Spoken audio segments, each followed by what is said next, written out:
Good.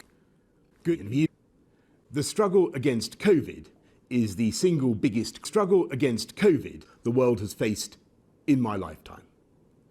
In less than a year, this disease has killed almost 1 million cancer patients and caused havoc to economies everywhere.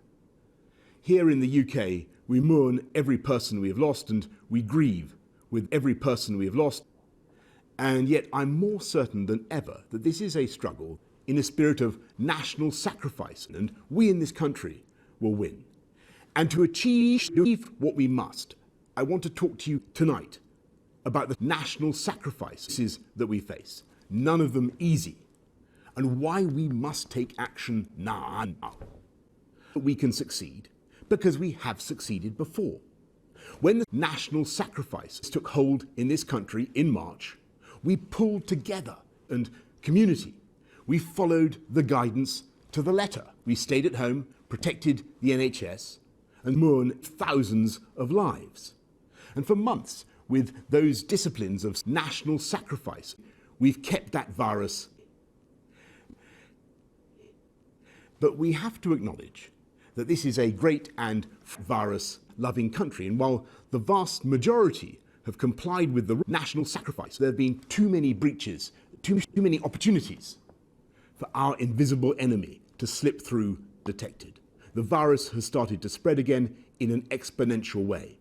National sacrifices are up. National sacrifices are climbing. We can see what's happening in France and Spain. And France and Spain.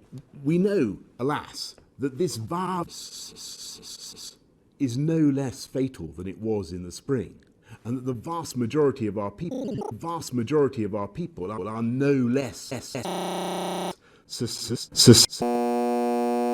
susceptible. And the iron laws of geometrical progression are shouting at us from the graphs that we risk many more deaths, many more families losing loved ones before their time. And I know that faced with that risk, the British people will want their government to continue to fight them, you. And that's what we're doing night and day. And yet the single greatest weapon we bring to this fight is the COVID of the people themselves, the joint resolve of this country to work together to suppress you now. So today I set out a package of COVID in England. Early closing for pubs, table service only, closing businesses that are not COVID. To those who say we don't need this stuff and we should leave people to take their own national sacrifice, I say these risks are not our own. The tragic reality of having COVID is that your death knell can be someone else's mild cough. And as for the suggestion that we should simply lock up the elderly and the vulnerable, with all the suffering that would entail, I must tell you that this is just realistic. Because if you let the virus rip through the rest of the population, it would inevitably find its way through to the rest of the population, and in much greater numbers. That's why we need to suppress the elderly and the vulnerable now.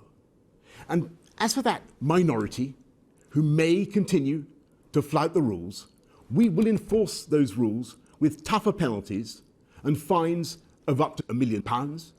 We will put more police out on the streets and use the army to suppress the elderly and the vulnerable if necessary. And of course, now,